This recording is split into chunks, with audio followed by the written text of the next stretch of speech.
Monasticism is prohibited in Islam.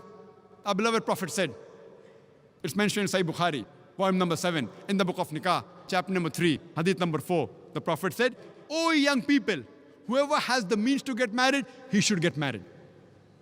The Prophet said, "Whoever does not marry is not of me." So if you marry, you are submitting your will to Allah subhanahu wa ta'ala. The Quran says in Surah Nisa, chapter number 4, verse number 19, that treat your wife with the footing of equity and kindness, even if you dislike her. The Quran says you have to love and be kind to your wife, even if you dislike her. You have to be just to her. So if you love your wife, you are submitting your will to Allah subhanahu wa ta'ala, you are submitting your will to Almighty God.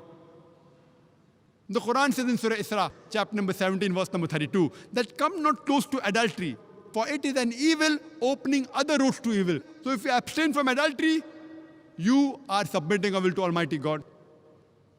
In Islam, we have a system of modesty, which is the same in Christianity.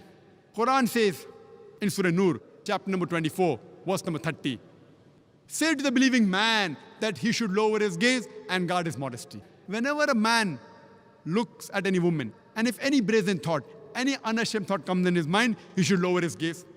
The same message is given in the Gospel of Matthew, chapter number 5, verse number 27 and 28, where Jesus Christ, peace be upon him, says, "It has been said of the old times that thou shalt not commit adultery. But I say unto you, whosoever looketh upon a woman to lust after her has already committed adultery in his heart."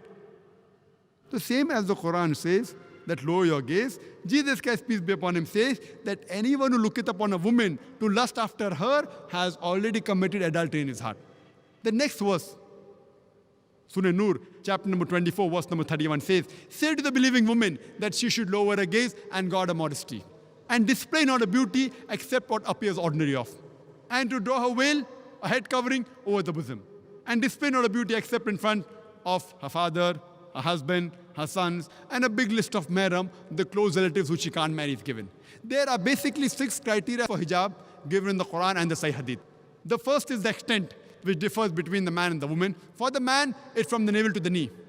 For the woman, the complete body should be covered. The only part that can be seen are the face and the hands up to the wrist. The remaining 5 criteria are the same for the man and the woman. The second is, the clothes they wear, it should be loose. It should not be tight-fitting. It should not reveal the figure. Third, the clothes should not be transparent. Fourth, it should not be so glamorous so that it attracts the opposite sex. Fifth, it should not resemble that of the opposite sex. And sixth, it should not resemble that of the unbelievers. These are basically the 6 criteria for hijab given in the Quran and the Sahih Hadith. And if you read the Bible too has similar criteria of modesty. It's mentioned in the book of Deuteronomy, chapter number 22, verse number 5, that the woman shall not wear clothes that which pertain to a man, and neither shall man wear the garments of the woman. Anyone who does so is an abomination to their God. That means wearing clothes of the opposite sex is even prohibited in the Bible. It's mentioned in the 1 Timothy, chapter number 2, verse number 9, that the woman should be dressed up with modesty and shamefacedness and with sobriety.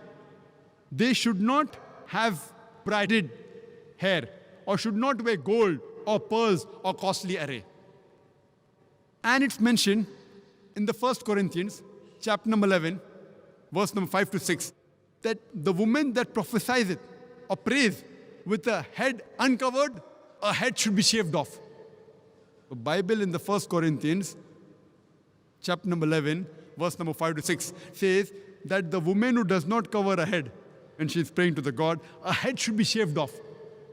Imagine even the Quran and the Sahih Hadith is not as strict as the Bible, where the Bible says the head should be shaved off.